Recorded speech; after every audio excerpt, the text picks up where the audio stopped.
ہر دور کا انسان ماضی، حال اور مستقبل جاننے کے لیے بے چین رہا ہے۔ مستقبل کے پردے میں کیا چھپا ہے، اس کی کھوج انسان کو بے چین کیے رہتی ہے۔ یہ کہانی بھی ایک ایسے بادشاہ کی ہے جو گزرے ہوئے ہزاروں سال کے بارے میں جاننا چاہتا تھا۔ وہ یہ بھی جاننا چاہتا تھا کہ کوئی اسے بتا دے کہ اس کے بعد آنے والا دور کیسا ہوگا۔ سلیمان بادشاہ کے دل میں یہ تمنا کیسے جاگی؟ ہوا یوں کہ اللہ نے موت کے فرشتے عزرائیل علیہ السلام کو بادشاہ کی جان لینے کے لیے بھیجا۔ بادشاہ کوئی معمولی انسان نہیں تھا، وہ نہایت عقل مند اور دانش مند تھا۔ عزرائیل علیہ السلام نے جب اسے بتایا کہ وہ اس کی جان لینے آیا ہے تو بادشاہ نے کہا کہ میں تمہاری بات مان سکتا ہوں، لیکن پہلے مجھے یہ بتایا جائے کہ میرے بعد آنے والا حکمران کیسا ہوگا۔ میں نے 500 سال حکومت کی ہے، مجھے فکر یہ ہے کہ میرے بعد میری رعایا کس حال میں ہوگی۔ عزرائیل علیہ السلام نے واپس جا کر جب یہ بات اللہ میاں سے کہی تو اللہ تعالیٰ نے کہا چلو ہم بادشاہ کو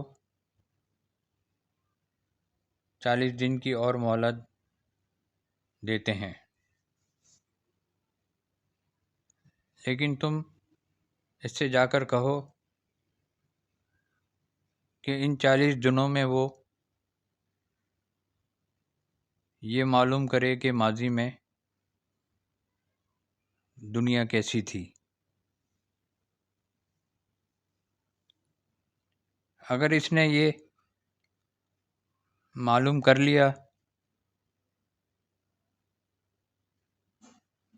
تو اس کا موجودہ دور سے مقابلہ کرنے کے بعد اس کی خواہش ہوگی کہ وہ اس دنیا میں مزید نہ رہے۔ عزرائیل علیہ السلام نے واپس آ کر بادشاہ کو اللہ میاں کا پیغام پہنچا دیا۔ بادشاہ نے اپنے مشیروں سے پوچھا دنیا میں کس جانور نے سب سے لمبی عمر پائی ہے؟ مشیروں نے کہا وہ سفید گدھ جو ایک بابا کے نام سے مشہور ہے، دنیا کا سب سے پرانا پرندہ ہے۔ بادشاہ اس سفید گدھ کے پاس پہنچ گیا اور کہا میں دنیا میں 500 سال سے حکومت کر رہا ہوں، اب مجھے صرف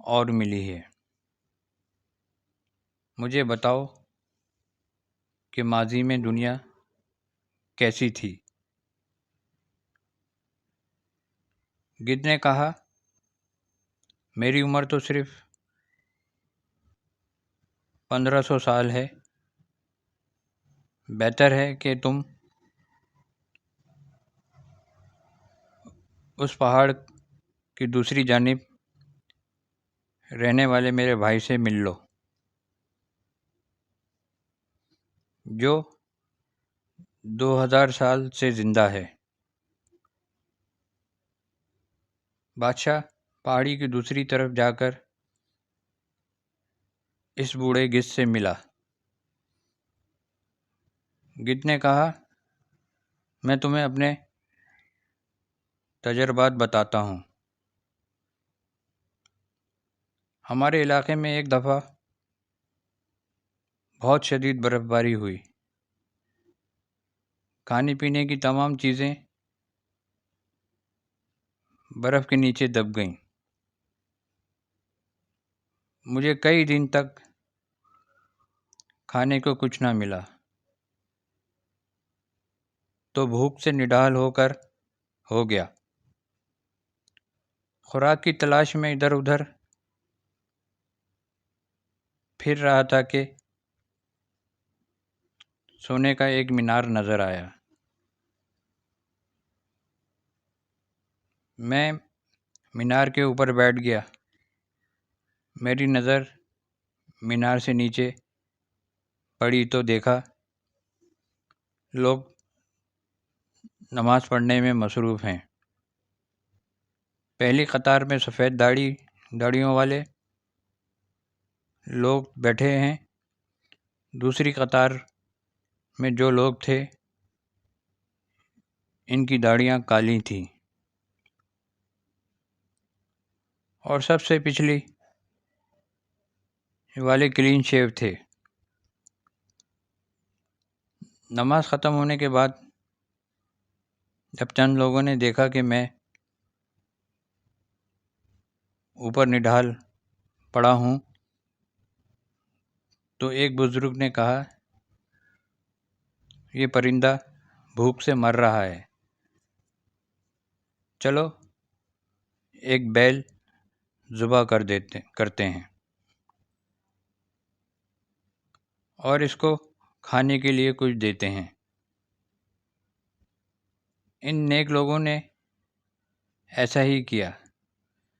میں نے خوب پیٹ بھر کر کھایا اور میرے جسم میں توانائی آ گئی۔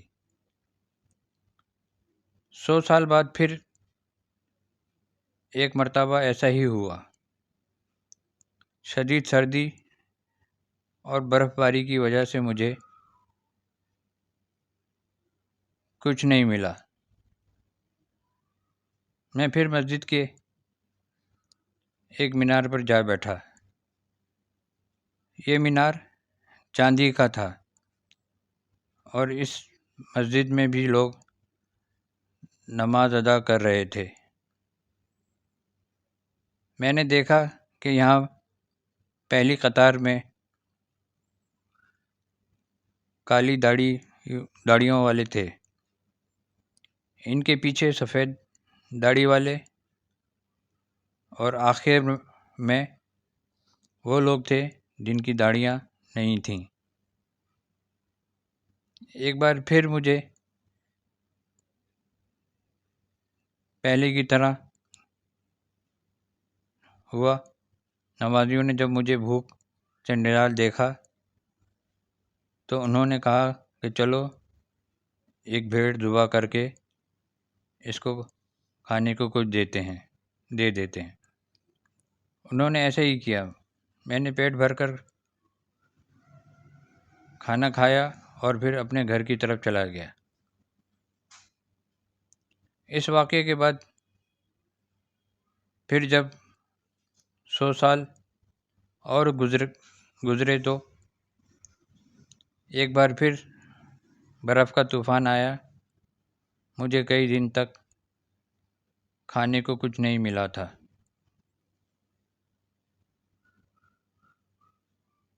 میں نے سوچا کیوں نہ کسی مسجد کی مینار پر جا بیٹھوں، اس طرح پیٹ بھرنے کا سامان تو ہو ہی جائے گا۔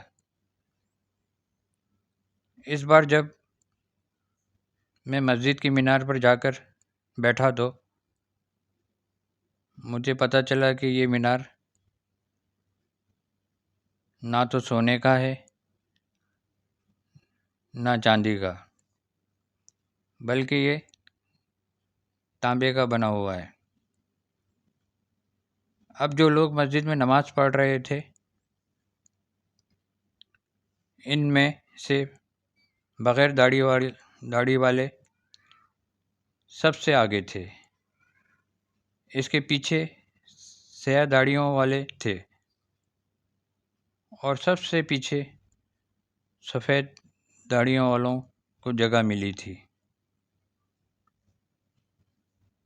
میں اب بھی پر امید تھا کہ شاید کھانے کو کچھ مل جائے۔ اچانک میرے کانوں میں باتیں کرنے والے دو آدمیوں کی آواز آئی۔ ایک دوسرے سے کہہ رہے تھے کہ وہ دیکھو، ایک پرندہ مینار پہ بیٹھا ہے، ذرا بھاگ کر میری بندوق تو لے آؤ، اسے مار کر ایک وقت کا کھانا تو بن ہی جائے گا۔ میں نے سنا تو بھاگ کھڑا ہوا۔ گدھ نے بادشاہ سے کہا، دنیا روز بہ روز زوال کی طرف گامزن ہوتی جا رہی ہے، تہذیب و تمدن مٹ گیا ہے، لوگوں کے دل چھوٹے ہو گئے ہیں، خود غرضی اور لالچ میں اضافہ ہو گیا ہے، لوگ خیرات دینے میں بھی کنجوسی کرتے ہیں۔ تمہارا کیا خیال ہے کہ ان حالات میں تمہارے بعد آنے والا حکمران پارسا اور متقی ہوگا؟ بادشاہ کی سمجھ میں یہ بات آ گئی کہ آنے والا وقت گزرے ہوئے زمانے کے مقابلے میں تکلیف دہ ہی ہوگا، اس لیے دنیا میں مزید رہنے کا کوئی فائدہ نہیں۔ پھر اس نے اللہ کی مرضی کے سامنے سر جھکا دیا۔